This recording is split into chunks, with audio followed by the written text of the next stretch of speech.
Hey guys, we're back for another weekday catch-up, and today we're going to talk about events planning. On my last weekday catch-up, I talked about wrapping up a wine competition, and a lot of you guys were interested in how to get started with events planning, tips I have, and so I'm going to give you just that. So how did I get started? Well, I actually got my degree in school in finance, and after I graduated, I was an analyst for a few years.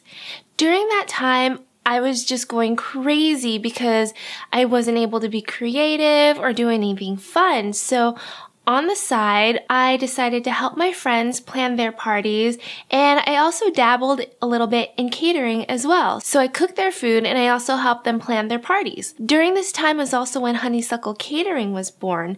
If you check back on my first video, it was called The Rockin' Beef, which was my spin-off of Shaking Beef, and it was hilarious. We've come a long way. So that was my creative outlet, helping people plan their parties and cooking for them. Then I also got to helping friends in the wedding industry.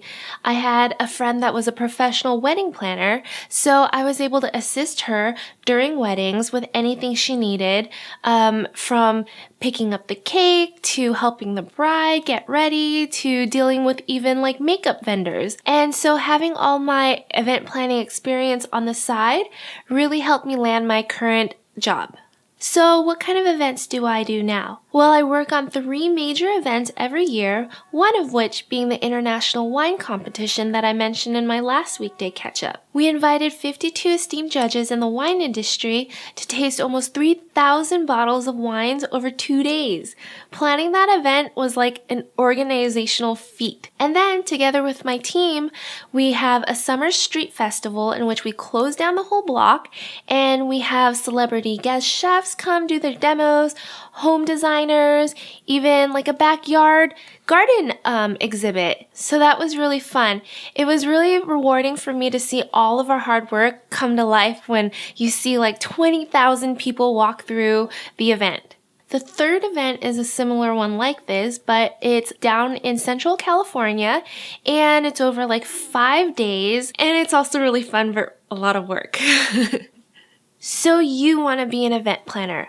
What does it take? So event planning takes a lot of organizational skills and people skills because you're negotiating a lot with the vendors and you're dealing with a lot of people. So you want to be comfortable negotiating and you want to be comfortable communicating with them. And the other most important skill to have is organizational skills because you're going to be planning every minute, every moment of the event, and also leading up to it, you want to know where everything is and have the foresight to anticipate anything that could go wrong and be ready for it. While some may see it as really glamorous and everything, it's not for the faint of heart.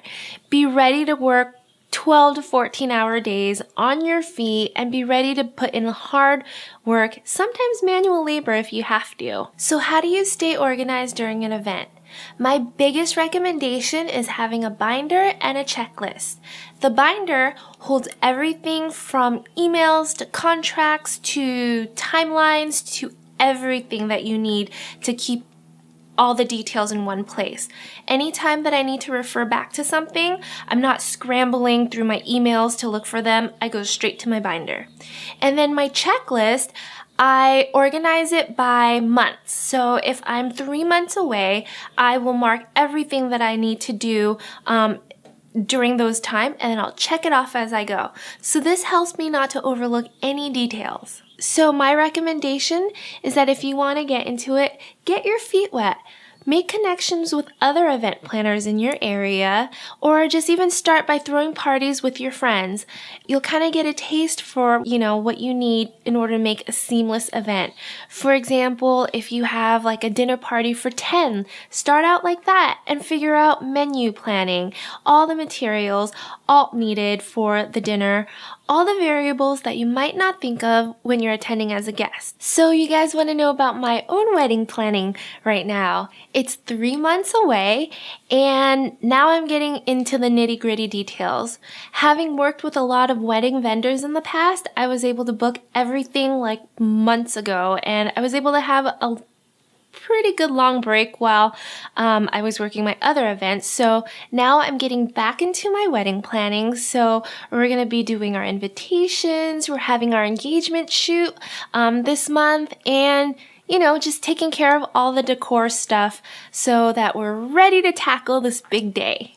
So I want to know if you guys are interested in becoming an event planner or have trouble planning any of your own events.